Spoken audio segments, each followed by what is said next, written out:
Nu, mīļie skatītāji, es gaidu savu kongresu, kad tas sāksies.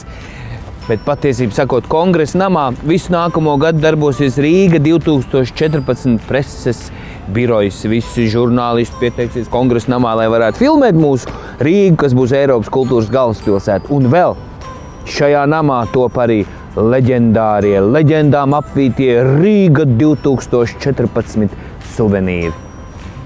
Ejam iekšā!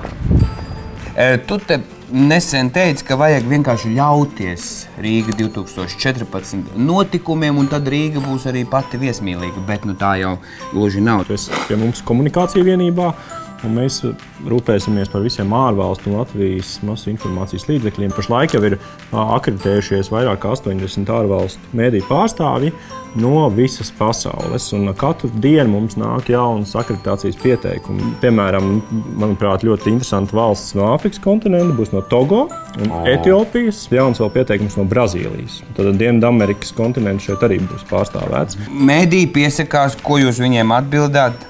Aizsūtiet reku avīzi Rīga 14 ar Gundaru Āboliņu. Nē, mums ir ļoti laba profesionālā mēdīju preses centra komanda, un šī te, kur mēs atrodamies pašlaik, arī ir un top nākošais Eiropas kultūras galvaspilsētas preses centrs. Mūsu pašu vietējie mēdīji, rajona avīzītes un reģionālās televīzijas taču arī Jā, jau pašlaik reģionālie mēdīji pieteikuši savu dalību, vismaz kādu 200 akreditācijas pieteikumu ir. Vai preses centrā var nākt arī vienkāršie Rīgas ļaudis? Jā, jo arī preses centrā mēs nevienu, protams, nedzīsim prom, jo šeit var saņemt jau pašlaik visu aktuālo informāciju. Kas tad tas tagad? Lūk, šis arī ir tikko iznācis. Šī ir mūsu lielā gaidītā programmas grāmata visam 2014. gadam. Tu vari šķirstīt Kārli no jebkuras puses un uzzināt visu par māksliniekiem, dalībniekiem, projektiem, izstādēm, izrādēm. Labs ceļvedis un palīgs, lai orientētos Rīga 2014. Mēs tev arī dāvinu.